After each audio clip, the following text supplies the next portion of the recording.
Principal എൻ്റെ കൂടെ പഠിച്ച ആളാണ്. അപ്പോൾ അദ്ദേഹമൊക്കെയുള്ള ചർച്ചയിൽ കുട്ടികളൊക്കെ ചോദിച്ചൊരു ചോദ്യം, ഞങ്ങളുടെ കാലഘട്ടം വളരെ മോശമാണെന്നാണ് നമ്മളൊക്കെ പറയുന്നത്, അല്ലെങ്കിൽ ഞങ്ങളുടെയൊക്കെ സീനിയേഴ്സ് പറയുന്നത്. സത്യത്തിൽ ഞങ്ങൾക്ക് എന്താണ് കുഴപ്പമെന്നാണ് അവിടുത്തെ ഡിഗ്രി തലങ്ങളിലൊക്കെയുള്ള കുട്ടികൾ ചോദിച്ചത്. അപ്പം ഞാനെങ്ങനെ അവരോട് നിങ്ങൾ മോശമാണെന്ന് എങ്ങനെ പറയാം? അവർക്ക് അവരുടേതായ ഒരുപാട് ഗുണങ്ങളുണ്ട്. പക്ഷെ നമ്മുടെ കാലഘട്ടത്തിൻ്റെ ഒരു പ്രത്യേകത എന്ന് പറഞ്ഞു കഴിഞ്ഞാൽ സർവത്തിൻ്റെയും ഫങ്ഷനാലിറ്റി നഷ്ടപ്പെടുന്ന കാലമാണ്. മതങ്ങൾ അതിൻ്റെ ഫങ്ഷനാലിറ്റി നഷ്ടപ്പെടുന്നു, രാഷ്ട്രീയം അതിൻ്റെ ഫങ്ഷനാലിറ്റി നഷ്ടപ്പെടുന്നു, ബിസിനസ്സുകാർ അതിൻ്റെ ഫങ്ഷനാലിറ്റി നഷ്ടപ്പെടുന്നു, കുടുംബജീവിതത്തിൽ നമ്മൾ ഉദ്ദേശിക്കുന്ന ഫങ്ഷനാലിറ്റി ഇല്ല. ഈ ഫങ്ഷനാലിറ്റി എന്ന വാക്കിന് മലയാളം പറഞ്ഞാൽ എന്താണെന്ന് എനിക്കറിയാം.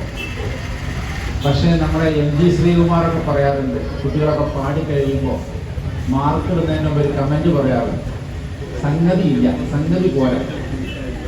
ഇതിനെയാണ് ഞാൻ ഈ ഫങ്ഷനാലിറ്റി എന്നുള്ളത് ഉദ്ദേശിക്കുന്നത്. സമസ്ത മേഖലയിലും ഇന്ന് ഈ ഫങ്ഷനാലിറ്റി നഷ്ടപ്പെട്ടുകൊണ്ടിരിക്കുന്നത്. എന്നാൽ എല്ലാം നല്ല സൂപ്പറായി ഫങ്ഷൻ ചെയ്യുന്നുണ്ട്. ക്വാണ്ടിറ്റി ഉണ്ട്, ക്വാളിറ്റി ഉണ്ട്. കുടുംബവും കല്യാണവും ആഘോഷങ്ങളൊക്കെ വളരെ ക്വാണ്ടിറ്റി ഉണ്ട്, ക്വാളിറ്റി ഉണ്ട്. അമ്പലങ്ങളും പള്ളികളൊക്കെ വലിയ ക്വാണ്ടിറ്റിയും ക്വാളിറ്റിയും കീപ്പ് ചെയ്യുന്നുണ്ട്.